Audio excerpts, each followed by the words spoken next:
മാറ്റമില്ലാത്ത കർത്താവിൻ്റെ വചനവുമായി നിങ്ങളുടെ അടുക്കിലേക്ക് വരുവാൻ സർവശക്തനായ ദൈവം തന്നിരിക്കുന്ന വലിയ പദവിക്ക് ഓർത്ത് ദൈവത്തെ സ്തുതിക്കുന്നു. കഴിഞ്ഞ ദിവസങ്ങളിലെ മീറ്റിങ്ങുകളെല്ലാം നിങ്ങൾക്ക് വളരെ അനുഗ്രഹമായി എന്ന് കേട്ടതിൽ വളരെ സന്തോഷമുണ്ട്. ഇന്ന് നമ്മൾ തുടക്കത്തിൽ തന്നെ ഒരു അനുഗ്രഹിക്കപ്പെട്ട ഒരു സാക്ഷ്യം കേൾക്കുകയാണ്. ഈ സാക്ഷ്യം പലപ്പോഴും നിങ്ങളുടെ അടുക്കിലേക്ക് എത്തിക്കുന്നത് നിങ്ങളുടെ വിശ്വാസം വർദ്ധിക്കുവാൻ വേണ്ടി മാത്രമാണ്. അപ്പോൾ വചനത്തിൻ്റെ അടിസ്ഥാനത്തിൽ യേശു കർത്താവ് രോഗികളെ സൗഖ്യമാക്കി, ശിഷ്യന്മാർക്ക് അവൻ അധികാരം കൊടുത്തു. ഇന്നും രോഗസൗഖ്യം നിന്നിട്ടില്ല എന്നുള്ളത് രോഗികളെ കർത്താവ് സൗഖ്യമാക്കുന്നു എന്നുള്ള ഒന്നാമത്തെ ഉദാഹരണമാണ് ഈ സാക്ഷ്യം. ഈ സഹോദരി എൻ്റെ അടുക്കൽ വരുന്നത് കഴിഞ്ഞതിൻ്റെ മുമ്പത്തെ ആഴ്ചയാണ്, സൺഡേ. അപ്പോൾ ഇവർ അതിൻ്റെ മുമ്പേ ഒരു സൺഡേ വന്നു. ഇത് മൂന്നാമത്തെ സൺഡേയാണ് ഈ സാക്ഷ്യം പറയുന്നത്. ആദ്യത്തെ സൺഡേ വന്നപ്പോൾ എന്നെ കാണാൻ കഴിഞ്ഞില്ല. അങ്ങനെ ദുഃഖത്തിലിരിക്കുമ്പോഴാണ് രണ്ടാമത്തെ ആഴ്ചയിൽ അവർക്കൊരു ചാൻസ് കിട്ടുന്നത്. അപ്പോൾ റൂമിൻ്റെ അകത്ത് ഞാൻ ഇരിക്കുമ്പോൾ എൻ്റെ അടുക്കലേക്ക് ഇവരെ കൊണ്ടുവന്നു. 7 വർഷമായിട്ട് നിർത്താത്ത ഛർദിലാണ് ഇവരുടെ പ്രശ്നം. ഇവരിനി പോകാത്ത ഹോസ്പിറ്റലുകളോ ചെയ്യാത്ത ട്രീറ്റ്മെൻറ്റുകളോ ഇല്ല. ഞാൻ ഇവർക്ക് പ്രാർത്ഥിക്കുമ്പോൾ ഒന്നേ പറഞ്ഞോളൂ, ആ ഛർദിൽ ഇനി ഇല്ല. ഞാൻ ഈ പ്രസംഗം മുഴുവനും പറയുന്നത് ക്രിസ്തുവിൽ നിങ്ങൾ ആരാണെന്ന് നിങ്ങൾ മനസ്സിലാക്കുക എന്നുള്ള ഒരൊറ്റ വിഷയത്തിലാണ്. ഇനി നിങ്ങൾക്ക് ആ ഛർദിലില്ല. ആ നിമിഷം അവരുടെ ഛർദിൽ നിന്നു. ആ സാക്ഷ്യമാണ് ഇപ്പോൾ നിങ്ങൾ കേൾക്കാൻ പോകുന്നത്. നിങ്ങൾ കേൾക്കുക, എന്ന് ശേഷം ഞാൻ തിരിച്ചു വരാം. എനിക്ക് 7 വർഷമായി ഛർദി തുടങ്ങിയിട്ട്. എത്ര വർഷം? 7 വർഷം. 7 വർഷമായിട്ട് ഛർദി തുടങ്ങിയത്. അങ്ങനെ 8 ആശുപത്രി പോയിട്ടും അസുഖം കണ്ടുപിടിച്ചിട്ടില്ല. മരുന്നും ചെയ്തിട്ടും നമുക്കതിന് ഫലവുമുണ്ടായില്ല. അപ്പം ഞാൻ മരുന്നിന് പോയി മതിയായി. പിന്നെ കുറച്ച് ദിവസം വീട്ടിൽ തന്നെ കിടന്ന് അങ്ങനെ കുറച്ച് ദിവസം കഴിഞ്ഞ് ഇപ്പം ഞാൻ പറഞ്ഞു എന്നെ മരുന്നിന് കൊണ്ടുപോകണം, എനിക്ക് കൈ കാലം കുഴഞ്ഞു തുടങ്ങിയെന്ന് പറഞ്ഞു. അങ്ങനെ ഞങ്ങൾ കഴിഞ്ഞതിൻ്റെ അങ്ങേ ആഴ്ചയിൽ മരുന്നിന് പോയി 13 ദിവസം കിടന്നു. 13 ദിവസം കിടന്നു വന്ന് അന്ന് തുടങ്ങി ഒരു ദിവസം 6 ഇഞ്ചക്ഷൻ 3 ഗ്ലൂക്കോസ് വീതം 13 ദിവസവും കയറ്റിയിരുന്നു.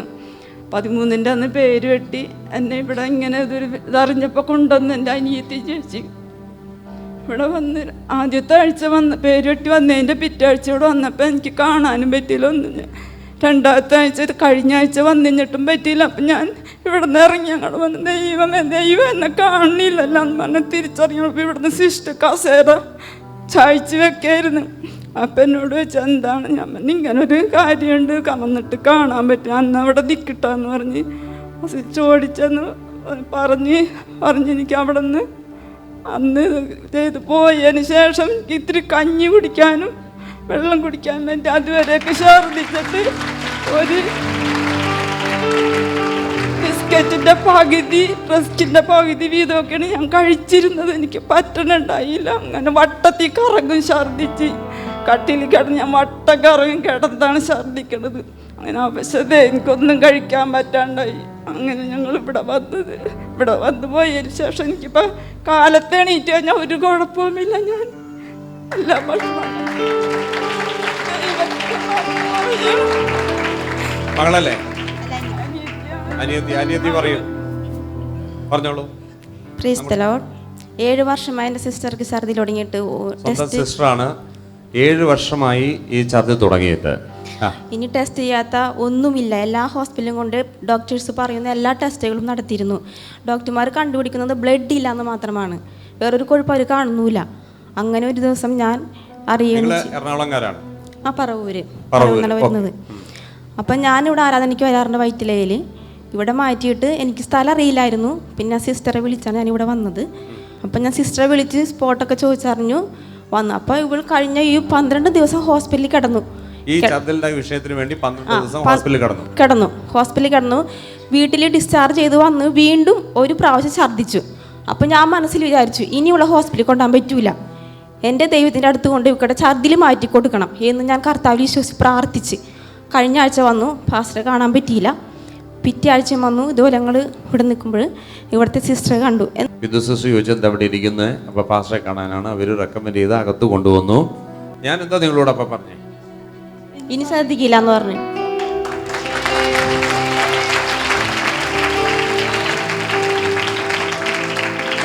പതിമൂന്ന് ദിവസം ഹോസ്പിറ്റലിൽ കിടന്നിട്ട് എന്തൊക്കെ ഗ്ലൂക്കോസ് ഇഞ്ചക്ഷൻ ഇഞ്ചക്ഷൻ എടുത്ത് ട്രിപ്പ് കയറ്റി വീട്ടിൽ വരും, വീണ്ടും പോകും. ഇത് തന്നെയായിരുന്നു. കറങ്ങി ഛർദ്ദിക്കുകയാണ് അല്ലേ? അതെ, വട്ടം കറങ്ങി ഛർദ്ദിക്കുക.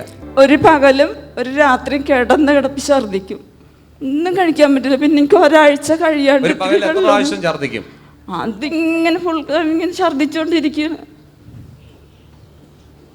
ശരിക്കും പറഞ്ഞാൽ നമ്മൾ 1-2 പ്രാവശ്യം ഛർദ്ദിച്ചാൽ നമ്മൾ കുഴഞ്ഞ അവസ്ഥയിലാണ്. 7 വർഷമാണ് എൻ്റെ സിസ്റ്റർ ഛർദ്ദിച്ച് അനുഭവിച്ചിരുന്നത്. ഞാൻ പറഞ്ഞു നിങ്ങൾ ഇനി ഛർദ്ദിക്കത്തില്ല.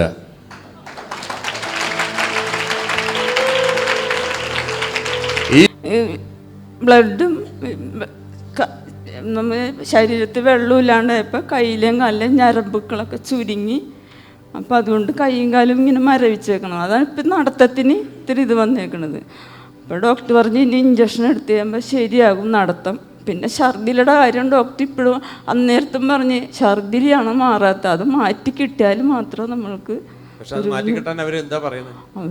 അവര് കുറെ ഗുളികൾ ഞാൻ അങ്ങനെ അത് കഴിച്ചിട്ടില്ല, ഇന്നും കഴിച്ചില്ല, അവിടെ ഇരിപ്പുണ്ട്. ഞാൻ പറഞ്ഞു ഗുളിക ഇവിടെ വന്നതിന് ശേഷം ഗുളിക കഴിച്ചിട്ടില്ല.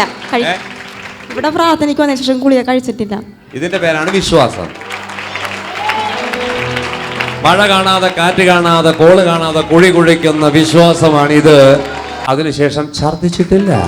കാലത്ത് എണീറ്റ് കഴിഞ്ഞാൽ കുഴപ്പമൊന്നുമില്ല. കാലത്ത് എണീറ്റ് കഴിഞ്ഞപ്പോ കുഴപ്പമൊന്നുമില്ല.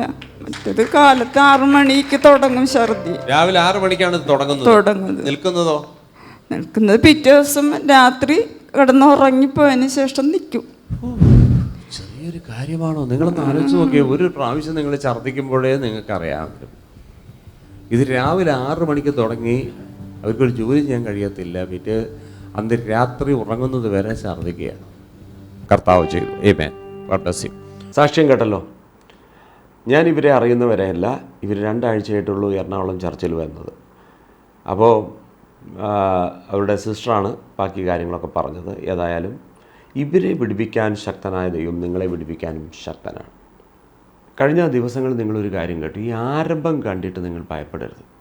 യോബിൻ്റെ ജീവിതത്തിലെ ആരംഭം താൻ അനുഭവിച്ചപ്പോൾ സാഷ്ടാംഗം വീണ് താൻ നമസ്കരിച്ചു, അല്ലെങ്കിൽ ആരാധിച്ചു. കാരണം സാഹചര്യങ്ങൾക്ക് അതീതമായി ഒരു ശക്തി, അതിനെ അതിജീവിക്കാനുള്ളൊരു ശക്തി നമ്മിൽ വ്യാപരിപ്പെട്ടു. പ്രശ്നങ്ങൾ എന്തെല്ലാം വന്നാലും ഒരു നല്ല കാലം, നല്ല ഭാവി നമുക്ക് തിരിച്ചു വരുന്നുണ്ട്. ഇത് അറിഞ്ഞതുകൊണ്ടാണ് 1-ാം അധ്യായത്തിൽ സകലതും നഷ്ടപ്പെട്ടിട്ട് 42-ാം അധ്യായത്തിലാണ് യോബിനെല്ലാം തിരിച്ചു വരുന്നത്. പക്ഷേ 8-ാം അധ്യായം 7-ാം വാക്യത്തിൽ അദ്ദേഹം പറഞ്ഞു, എല്ലാറ്റിൻ്റെയും ആരംഭത്തേക്കാൾ അവസാനം ക്ഷേമമായിരിക്കുന്നു.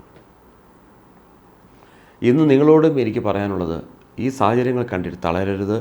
ആരംഭത്തേക്കാൾ അവസാനം നന്നായിരിക്കും. അപ്പോൾ ഇന്ന് ഈ മെസ്സേജാണ് നിങ്ങൾ കഴിഞ്ഞ ദിവസങ്ങളിൽ കേട്ടിരുന്നത്. ഇന്ന് നമ്മൾ കേൾക്കുന്ന മെസ്സേജ് കാറ്റ് കാണാതെ, കോള് കാണാതെ, മഴയുടെ യാതൊരു സൈനും കാണാതെ, അടയാളം കാണാതെ വിശ്വാസത്താൽ മരുഭൂമിയിൽ കുഴി വെട്ടുവേൻ, തമ്പുരാൻ ഇന്ന് ആ കുഴിയിൽ വെള്ളം നിറയ്ക്കുമെന്നുള്ളത്. വിശ്വാസത്തോടെ കുഴി വെട്ടുന്നവർക്ക് വെള്ളം അനുഭവിക്കാൻ കഴിയും. ഇന്ന് നമുക്ക് വെള്ളമാണ് പ്രശ്നം. കുടുംബജീവിതത്തിലെ വറ്റിയ വെള്ളം, ബിസിനസ്സിൽ വറ്റിയ വെള്ളം, ഓഫീസ് അല്ലെങ്കിൽ ജോലി മേഖലകളിൽ വറ്റിയ വെള്ളം, ആത്മീയ മേഖലകളിൽ വറ്റിയ വെള്ളം, സഭാതലങ്ങളിൽ വറ്റിയ വെള്ളം തിരിച്ചു വരാനുള്ള സമയമായി. എങ്ങനെ വരും? അസാധ്യങ്ങളെ സാധ്യമാക്കുന്നവൻ. അപ്പോൾ ഒരിക്കലും ദൈവത്തെ സംശയിക്കരുത്. ദൈവത്തെക്കുറിച്ചുള്ള അറിവ് വർദ്ധിക്കുമ്പോൾ വിശ്വാസം നമ്മിൽ വർദ്ധിക്കും. നമ്മൾ കാഴ്ചയാൽ പോകേണ്ടവരല്ല, ആത്മാവിനെ അനുസരിച്ച് നടക്കുന്നവർ കാഴ്ചയാലല്ല പോകുന്നത്, വിശ്വാസത്താലാണ് പോകുന്നത്. വിശ്വാസം ഒരിക്കലും ലക്ഷണങ്ങൾ നോക്കത്തില്ല. വിശ്വാസം നോക്കിക്കഴിഞ്ഞാൽ അവിശ്വാസം പറയും, ഇത്രയും ജനത്തിന് കൊടുക്കുവാൻ ഇത്രയും അപ്പം കൊണ്ട് എന്ത് കഴിയും? ഒരു വ്യക്തിക്ക് പോലും പൂർണ്ണമായി കഴിക്കാൻ പറ്റാത്തതാണ്. അതാണ് അവിശ്വാസം പറയുന്നത്. വിശ്വാസം പറയുന്നത് 5000 പുരുഷന്മാർ ഇരിക്കട്ടെ. വിശ്വാസം 5000 പേർക്കുള്ള ഫുഡ് കാണും, അവിശ്വാസം ഒരു വ്യക്തിക്കുള്ളത് കാണും. ഇതാ അതിൻ്റെ വ്യത്യാസം. മരുഭൂമിയിലൂടെ ഇസ്രായേൽ ജനത്തെ ദൈവം നടത്തിയപ്പോൾ അവർക്ക് എവിടുന്നാണ് ദൈവം വെള്ളം ഒരുക്കിയത്? ചിന്തിച്ചിട്ടുണ്ടോ? ഈ മരുഭൂമിയിൽ 40 വർഷം ഒരു ദിവസം പോലും വെള്ളം കുറയാതെ, ക്ഷാമമില്ലാതെ. ഇന്ന് മരുഭൂമിയിൽ പോകട്ടെ, സിറ്റിയിൽ വെള്ളം കിട്ടാതെ വിഷമിക്കുന്നുണ്ട് നമ്മൾ. പക്ഷെ ദൈവത്തിൻ്റെ പ്രൊവിഷൻ മരുഭൂമിയിലായിരുന്നു. ബൈബിൾ മുഴുവനും പഠിച്ചാൽ അസാധ്യങ്ങളിലാണ് ദൈവം പ്രവർത്തിച്ചിരിക്കുന്നത്. ഒരു സാധ്യതയില്ലാത്ത സ്ഥലത്താണ് ദൈവം പ്രവർത്തിച്ചിരിക്കുന്നത്. ഇതിന് നമ്മൾ പറയുന്ന പേരാണ് അത്ഭുതം. പക്ഷെ ദൈവത്തിൽ ഇത് സാധാരണ നടക്കേണ്ട ഒരു കാര്യമാണ്. അതുകൊണ്ട് മരുഭൂമിയിൽ എങ്ങനെയാണ് ദൈവം പോഷിപ്പിക്കാൻ പോകുന്നത്? പാറയിൽ നിന്നാണ് ദൈവം മരുഭൂമിയിലേക്ക് വെള്ളം സപ്ലൈ ചെയ്തതെങ്കിൽ നിങ്ങൾ പ്രതീക്ഷിക്കുന്ന സ്ഥലത്തു നിന്നല്ല ദൈവത്തിൻ്റെ ഉറവ. നിങ്ങൾ പ്രതീക്ഷിക്കുന്ന സ്ഥലത്തു നിന്നല്ല ദൈവത്തിൻ്റെ ഉറവ. അപ്പോൾ വിശ്വാസത്താൽ കുഴിവെട്ടുന്നവർ, മരുഭൂമിയിൽ വിശ്വാസത്താൽ കുഴിവെട്ടുന്നവർ, അവരുടെ കുഴി ദൈവം നിറയ്ക്കും. ദൈവത്തെ ട്രസ്റ്റ് ചെയ്താൽ, ദൈവത്തെ ആശ്രയിച്ചാൽ ഇതാണ് അതിൻ്റെ ബ്ലെസ്സിങ് എന്ന് പറയുന്നത്. അതുകൊണ്ട് ഈ മെസ്സേജ് കേൾക്കുക, വിശ്വാസത്തോടെ, കാറ്റും കാണാതെ, കോളും കാണാതെ, മഴയ്ക്കിടെ യാതൊരു ലക്ഷണവും കാണാതെ വിശ്വാസത്തോടെ കുഴിവെട്ടു. ആ കുഴിയാണ് ദൈവം വെള്ളം കൊണ്ട് നിറയ്ക്കുന്നത്. ദൈവം പലപ്പോഴും വെള്ളം നിറയ്ക്കുന്നത് മുകളിൽ നിന്ന് മഴ പെയ്യിച്ചിട്ടാകണമെന്നില്ല. കാരണം നോഹയുടെ കാലത്ത്, നോഹയുടെ ഉൽപ്പത്തി പുസ്തകം 7-ാം അധ്യായം അതിൻ്റെ 11-ാം വാക്യം നിങ്ങൾക്കത് വായിക്കാൻ കഴിയും. മുകളിൽ നിന്ന് മഴ പെയ്തു എന്നുള്ളത് ശരിയാണ്. പക്ഷെ അതുകൊണ്ട് മാത്രമല്ല, അവൻ ആഴികളെ തുറന്നുന്ന പടിയിൽ നിന്നാണ് ദൈവം വെള്ളമൊരുക്കുന്നത്. അപ്പോൾ ദൈവം ചില ഷട്ടർ തുറന്നാൽ മുകളിൽ നിന്ന് വരുന്നു എന്നുള്ളതല്ല. ഇതെങ്ങനെ നമ്മൾ അറിയേണ്ട? ദൈവത്തിന് പല വഴികളുണ്ട്, അത് നമ്മുടെ വഴികളുമല്ല. അതുകൊണ്ട് ഇന്ന് എവിടൊക്കെയാണ് നിങ്ങൾ അഭാവങ്ങൾ അനുഭവിക്കുന്നത്, അവിടെ എല്ലാം ദൈവം നിറയ്ക്കാൻ പോവുകയാണ്. ഒരൊറ്റ കാര്യം, വിശ്വസിക്കുന്നവരുടെ കുഴികൾ മാത്രമേ നിറയത്തുള്ളൂ. വിശ്വസിക്കുന്നവരുടെ കുഴികൾ മാത്രമേ നിറയത്തുള്ളൂ. അതുകൊണ്ട് ഈ മെസ്സേജ് കേൾക്കുക, നിങ്ങളുടെ വിശ്വാസം വർദ്ധിപ്പാൻ ഇത് കാരണമാകട്ടെ. ആമേൻ. യോബ് എല്ലാം നഷ്ടപ്പെട്ടപ്പോൾ സാഷ്ടാംഗം വീണ് ആരാധിച്ചെന്നാണ്. എല്ലാം ലഭിച്ചപ്പോഴല്ല. ഇസ്രായേൽ ജനം എപ്പോഴും ചോദിച്ചത്, വെള്ളം കുടിച്ചു നോക്കിയപ്പോൾ കയ്പായി, ഭക്ഷണമില്ല, എവിടെ പോയി മന്ന, ഇറച്ചി എവിടെ? എന്നിട്ട് അവരിടയ്ക്കിടയ്ക്ക് പറയും, ഇസ്രായേലിരിക്കുന്നത് എന്ത് സുഖമായിരുന്നു. ഇങ്ങനെ പെറുപെറുത്ത്. പക്ഷെ ഒരിക്കലും മോശ പെറുപെറുത്തില്ല. മോശ സാന്നിധ്യത്തിൻ്റെ പിറകിലും ജനം വാഗ്ദത്തത്തിൻ്റെ പിറകിലുമാണ്. എൻ്റെ ചോദ്യം, നിങ്ങൾ സാന്നിധ്യത്തിൻ്റെ പിറകിലോ അതോ വാഗ്ദത്തത്തിൻ്റെ പിറകിലോ? ഹല്ലേലൂയ. അപ്പോൾ വാഗ്ദത്തം അത് വരട്ടെ, മുമ്പേ അവൻ്റെ രാജ്യവും നീതിയും അന്വേഷിക്കും. ഞാൻ പറഞ്ഞല്ലോ, പുതിയ നിയമത്തിൽ വാഗ്ദത്തങ്ങളില്ലല്ലോ. പുതിയ നിയമത്തിൽ വാഗ്ദത്തങ്ങൾ അതെന്താ സാർ? കാരണം എല്ലാം നിങ്ങളുടെ അബ്രഹാം ദൈവത്തിൻ്റെ സന്നിധിയിൽ നിന്നു, മോശ ദൈവത്തിൻ്റെ സന്നിധിയിൽ നിന്നു, ശമൂവേൽ ദൈവത്തിൻ്റെ സന്നിധിയിൽ നിന്നു. ഇവിടെ സന്നിധിയിൽ നിന്നു, he stood in the presence of God. ദൈവത്തിൻ്റെ സാന്നിധ്യത്തിലാണ് ശമൂവേൽ വളർന്നത്. നമുക്ക് ഓരോന്നിനും ഓരോ അറ്റ്മോസ്ഫിയർ ഉണ്ട് അല്ലേ? മരുഭൂമിയിൽ കൊണ്ടുപോയിട്ട് മാവും പ്ലാവും ഒന്നും നടല്ലേ. അവിടെ ആകെ ഉണ്ടാകുന്നത് ഏതാ? ഡേറ്റ്സ്, ഇതമ്പഴം. മരുഭൂമിയിൽ വേറൊരു, പിന്നെ എന്താ? മൾബറിയാണ്, മുൾച്ചെടി. ഓക്കെ, വളരെ സങ്കടം തോന്നും ഇങ്ങനെ തുറസായി കിടക്കുന്ന മരുഭൂമി കാണുമ്പോൾ. നമ്മുടെ ഈ വാഗ്ദത്തം നമുക്കില്ല, പക്ഷെ ഫുൾ പൊട്ടൻഷ്യൽ നമുക്ക് ലഭിക്കണമെങ്കിൽ പ്രസൻസിൽ വളരണം.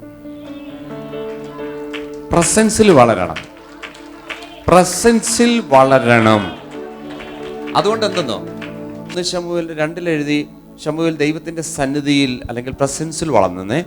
3 പറഞ്ഞു, അദ്ദേഹത്തിന്റെ ഒരു വാക്കും പാഴ്വാക്കായി പോയില്ല.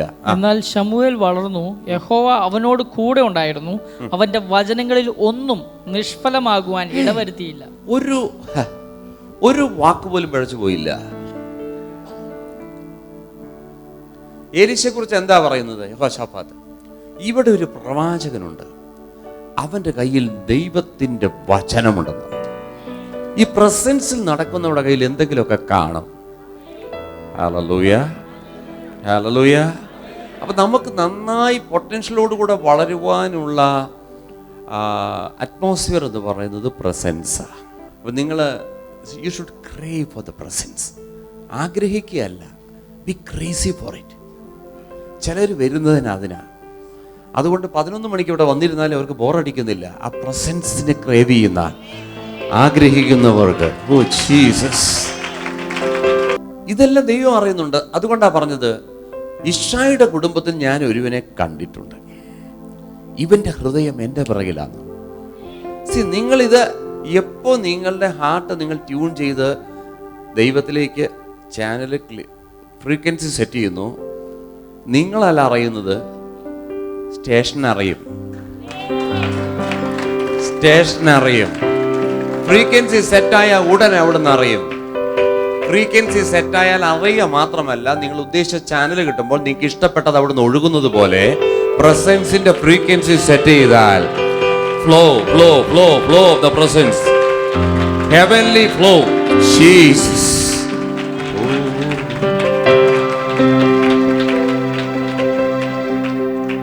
ഇന്ന് അനുഗ്രഹിക്കപ്പെട്ട ഒരു മെസ്സേജ് ദൈവം എനിക്ക് തന്നിട്ടുണ്ട്. അടുത്തേക്കുന്ന വ്യക്തിയോട് പറഞ്ഞു, ഒരുങ്ങിയിരിക്കുക. അപ്പോൾ ഇയ്യോബ് എഴുന്നേറ്റ് വസ്ത്രം കീറി തലചിരിച്ച് സാഷ്ടാംഗം വീണു നമസ്കരിച്ചു. Then Job arose, rent his mantle, shaved his head, and fell down upon the ground and worshipped.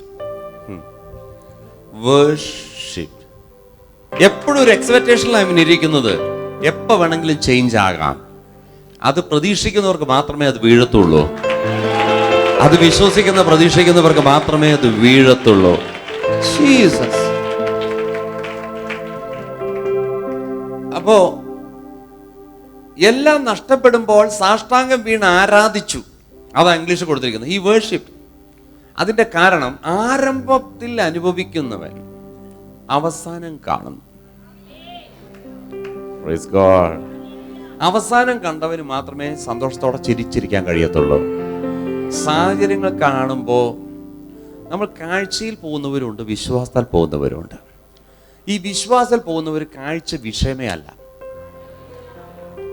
വിശ്വാസത്താൽ പോകുന്നവർക്ക് കാഴ്ച ഒരു വിഷയമല്ല. കാഴ്ചയാൽ പോകുന്നവർക്ക് വിശ്വാസം വേണ്ട. പക്ഷേ അവൻ സന്തോഷിക്കണമെങ്കിൽ എന്തെങ്കിലും കാണണം. സന്തോഷിക്കണമെങ്കിൽ എന്തെങ്കിലും കാണണം. അപ്പോൾ 1-ാം അധ്യായത്തിൽ, യോബിന്റെ 1-ാം അധ്യായത്തിൽ എല്ലാം തകർന്ന് തരിപ്പണമായി. ഭാര്യ വരെ പറഞ്ഞു, ഇനി തള്ളിപ്പറ, എല്ലാം പോയില്ലേ. നിങ്ങളൊന്ന് ആലോചിച്ച് നോക്കിയേ. ഒരു ദിവസം തന്നെ പല ന്യൂസ് ആവർത്തിച്ച് വരിക, അതെല്ലാം നെഗറ്റീവാണ്. അത് നഷ്ടപ്പെട്ടു, മക്കൾ നഷ്ടപ്പെട്ടു, മകൻ നഷ്ടപ്പെട്ടു, അവിടുത്തെ കാള നഷ്ടപ്പെട്ടു, കഴുത നഷ്ടപ്പെട്ടു. ഇവിടെ ജലദോഷം വന്നിട്ട്, ദൈവമേ എന്നാലും നീ ഇതെന്നോട് ചെയ്തല്ലോ.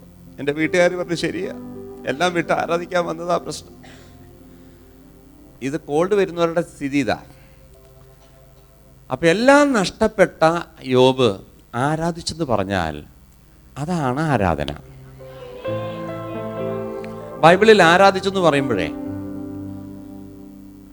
അബ്രഹാം ആരാധിക്കുകയാണ്. എങ്ങനെ ആരാധിച്ചത്? നിങ്ങൾ ഈ കഴുതയുമായി ഇവിടെ നിൽക്കുക, ഞാൻ ബാലുമായി ആരാധന കഴിച്ച് മടങ്ങി വരാന്ന് കേട്ടോ. ആരാധന. അപ്പൊ എന്താ ഇവിടെ ആരാധന? ജീവിതത്തിലുള്ള വിലയേറിയ തോത് ദൈവത്തിന്റെ സന്നിധിയിൽ ദൈവത്തെ അനുസരിച്ച് സമർപ്പിക്കുന്നതിന്റെ പേരാണ് ആരാധന. വോട്ടുമായിട്ട് ഉറങ്ങുന്നതല്ല ആരാധന. ജീവിതത്തിൽ ഏറ്റവും വിലയേറിയ ദൈവസന്നിധി സമർപ്പിക്കുന്നതാണ് ആരാധന. വിലപ്പെട്ട സമയം, വിലപ്പെട്ടത് സകലതും ദൈവം തന്നത് ദൈവസന്നിധിയിൽ സമർപ്പിക്കുന്നതാണ് ആരാധന. ജീസസ്. ഹല്ലേലൂയ. അപ്പൊ അവസാനം കണ്ടു. അപ്പൊ 42-ാം അധ്യായം, അതേ യോബിന്റെ പുസ്തകം 42-ാം അധ്യായം 12-ാം വാക്യം എത്തിയപ്പോൾ, ഇങ്ങനെ യഹോവ ഇയ്യോബിന്റെ പിൻകാലത്തെ അവന്റെ മുൻകാലത്തെക്കാൾ അധികം അനുഗ്രഹിച്ചു. ഹലോ, ഒരു നഷ്ടമുണ്ടായാൽ അതിന്റെ അർത്ഥം എല്ലാം തീർന്നെന്നല്ല. അതിന്റെ അർത്ഥം തീർന്നെന്നല്ല. ഈ ഫുൾ സ്റ്റോപ്പിനും കോമയ്ക്കും വ്യത്യാസമുണ്ട്. കോമ വന്നാൽ അതിന്റെ അർത്ഥം കണ്ടിന്യൂ ചെയ്യുമെന്നാണ്. ഫുൾ സ്റ്റോപ്പ് ഇട്ടിട്ടില്ല, കോമയെ ഇട്ടിട്ടുള്ളൂ. നിനക്ക് മുന്നോട്ട് പോകാം, നിനക്ക് മുന്നോട്ട് പോകാം, നിനക്ക് മുന്നോട്ട് പോകാം. യേശുവിന്റെ നാമത്തിൽ നിനക്ക് മുന്നോട്ട് പോകാം. ഈ കാണുന്നതൊന്നും നീ കണ്ടിട്ട് തളരല്ലേ.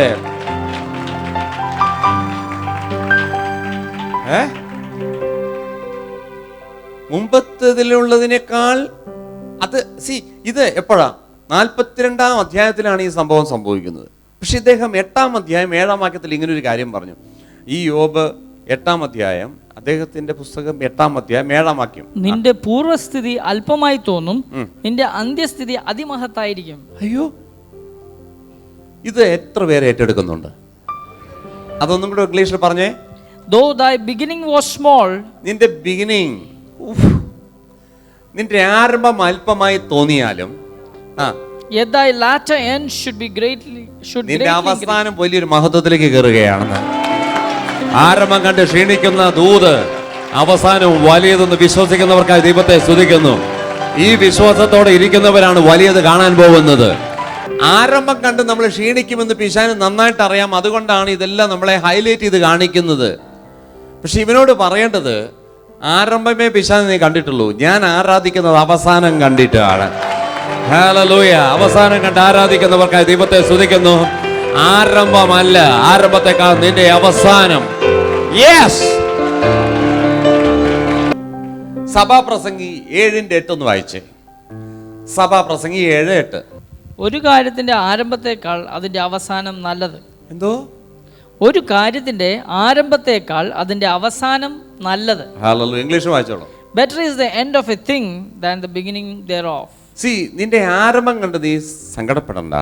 ഏതൊരു കാര്യത്തിന്റെ ആരംഭത്തെക്കാൾ ബെറ്ററാണ് അവസാനം. ഈ ഇസ്രായേൽ ജനം യാത്രയിലായപ്പോൾ ദൈവത്തിന്റെ പേര് മാറി. യഹോവ എന്നുള്ളൊരു പേര് ഉൽപ്പത്തി പുസ്തകത്തിൽ 2-ാം അധ്യായത്തിൽ കണ്ടപ്പോ 17-ാം അധ്യായം എത്തിയപ്പോൾ തമ്പുരാൻ പറഞ്ഞു, എൻ്റെ പേര് വെറും യഹോവ എന്നല്ല, എൻ്റെ പേര് എൽ ഷഡായ്, ഞാൻ സർവശക്തനായ ദൈവമാണ്. ഹല്ലേലൂയ. അത് കഴിഞ്ഞ് ഈ ജനത്തിന് പുറപ്പാട് പുസ്തകം എത്തിയപ്പോൾ അതിൻ്റെ 15 കഴിഞ്ഞു, 16, 17 എത്തിയപ്പോഴേക്കും ഇസ്രായേൽ ജനത്തിന് ബാധകൾ വന്ന് വലഞ്ഞപ്പോൾ തമ്പുരാൻ പറഞ്ഞു, പേടിക്കണ്ട, ആരംഭം ഇച്ചിരി പ്രയാസമാണെങ്കിലും ഞാൻ നിന്നെ സൗഖ്യമാക്കുന്ന യഹോവ, എൻ്റെ പേര് യഹോവ റാഫ. യഹോവ റാഫ പേര് മാറിക്കൊണ്ടിരിക്കുക. എൽ ഷഡായിൽ നിന്ന് റാഫയിലേക്ക് കയറുകയാണ്. യെസ്. 2 തരത്തിലുള്ള ഭാവിയാണ് നിനക്ക് കിടക്കുന്നത്. അതിന് ഡെസ്റ്റിനി എന്ന് പറയും. ഒന്ന് നാച്ചുറൽ ഡെസ്റ്റിനി, 2 ഡിവൈൻ ഡെസ്റ്റിനി. ഇതിന്റെ കാരണം യേശു കർത്താവ് പറഞ്ഞു, ജഡത്താൽ ജനിച്ചത് ജഡമാകുന്നു, ആത്മാവിനാൽ ജനിച്ചത് ആത്മാവും ആകുന്നു. ഓക്കെ, നിങ്ങൾ ജനിച്ചു കഴിഞ്ഞു ജഡത്തിൽ. ആ ജഡത്തിൽ ജനിച്ചവർ വീണ്ടും ജനിച്ചു. വീണ്ടും ജനിച്ചപ്പോൾ നിങ്ങൾ ആത്മാവിലാണ് ജനിച്ചത്. ഇപ്പൊ പിതാവ് വേലായുധനല്ല, പിതാവ് ദൈവമാണ്. ഇതുവരെയുള്ള നിങ്ങളെ സകല ബ്ലെസ്സിങ്സും ബേസ്ഡ് ഓൺ വേലായുധൻ. അപ്പന്റെ സ്വത്തിന് നിങ്ങൾ അവകാശികളായിരുന്നു. പക്ഷേ നിങ്ങൾ ബോൺ അഗൈൻ ആയപ്പോൾ, പിതാവിൽ നിന്ന് കണക്ഷൻ ആയപ്പോൾ, ഇനി ദൈവത്തിന് എന്തൊക്കെ സ്വത്തുണ്ട് അതിന്റെ അവകാശികളായി നിങ്ങൾ മാറി. അത് ദൈവത്തിന് ഉണ്ട്, എന്തൊക്കെ ഉണ്ട് അതൊക്കെ എനിക്കുണ്ട്. കാരണം എന്താ? മക്കളെങ്കിൽ അവകാശികളാ. ഹല്ലേലൂയ. ഇതിനാണ് ഡിവൈൻ ഡെസ്റ്റിനി എന്ന് പറയുന്നത്. അപ്പൊ നിങ്ങൾ ചിന്തിച്ചു, അത് ഞാൻ TV-യിൽ കഴിഞ്ഞ ദിവസം ഞാൻ പറഞ്ഞിരുന്നു. നിങ്ങൾ ചിന്തിച്ചു, എന്താ ആഗ്രഹിച്ചിട്ട് എന്നാ, അപ്പൻ അധികം കയറിയിട്ടില്ല, ചേട്ടന്മാരെവിടെയും നന്നായത് കണ്ടിട്ടില്ല. അപ്പൊ ആ ലെവലിൽ ഞാൻ അസ്യൂം ചെയ്തപ്പോൾ എനിക്കൊരു ലിമിറ്റേഷൻ ഉണ്ട്. എത്ര പോയാലും ഈ സീലിങ്ങിനെ മുട്ടി നിൽക്കത്തുള്ളൂ. പക്ഷെ ഒരു കാര്യം നീ അറിയണം, നിന്റെ പിതാവ് രക്ഷിക്കപ്പെട്ടിട്ടില്ല, നിന്റെ ചേട്ടൻ ചേച്ചിയും രക്ഷിക്കപ്പെട്ടിട്ടില്ല. ജഡത്തൊന്നും ജനിച്ചത് ജഡമാകുന്നു. നീ ആത്മാവിൽ ജനിച്ചത് കൊണ്ട് സീലിംഗ് മാറി. കാരണം ഇനി ആർക്കും നിന്നെ ലിമിറ്റ് ചെയ്യാൻ കഴിയത്തില്ല. ഇനി നീ അങ്ങ് ഉയരുന്നത് ദൈവത്തെക്കുറിച്ചുള്ള അറിവ് നിന്നിൽ വർദ്ധിക്കുന്നതിനനുസരിച്ച്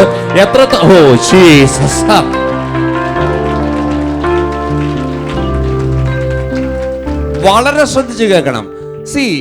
ഈ അബ്രഹാം ലോത്തുമായിട്ട് ഇഷ്യൂ ഉണ്ടായപ്പോൾ 2 സെപ്പറേറ്റ് ആകുകയാണ്. അപ്പൊ നിനക്കുള്ളത് നിനക്കെടുത്തോളം പറഞ്ഞപ്പോൾ ജഡം കണ്ണിൽ കാണുന്നത് മുഴുവൻ എന്തെടുത്തു? നീരോട്ടമുള്ള നല്ല സ്ഥലം മുഴുവനും ലോത്ത് കൊണ്ടുപോയി. ഇപ്പൊ അബ്രഹാമിന്റെ മുന്നിൽ വെറും 0 ആയിട്ട് നിൽക്കുകയാണ്. രണ്ടിന് വ്യത്യാസം ഞാൻ പറയാം. നല്ല സ്ഥലം മുഴുവനും ലോത്ത് കൊണ്ടുപോയി. ഇപ്പോൾ അബ്രഹാമിൻ്റെ മുന്നിൽ ഒരു 0 ആണ്. ഇപ്പോഴാണ് ദൈവം അബ്രഹാമിനോട് പറയുന്നത്, അവൻ ജഡത്തിൽ അവൻ്റെ സെൻസ് നോളജ് കണ്ടതാണ് കൊണ്ടുപോയിരിക്കുന്നത്. ഇനി നിന്റെ മാക്സിമം എന്ന് പറയുന്നത്, നിന്റെ ആത്മീയ കണ്ണ് ഏത് ലെവലിൽ പോകും അത്രയുമായിരിക്കും നിന്റേത്. എത്രമാത്രം നിന്റെ വിശ്വാസം, ഓ ജീസസ്, ഇനി നിനക്ക് ലഭിക്കുന്നത് നിന്റെ വിശ്വാസ കണ്ണ് ഏത് ലെവലിലേക്ക് പോകും, നിന്റെ വിശ്വാസ കണ്ണ് ഏത് ലെവലിലേക്ക് പോകും. യെസ്,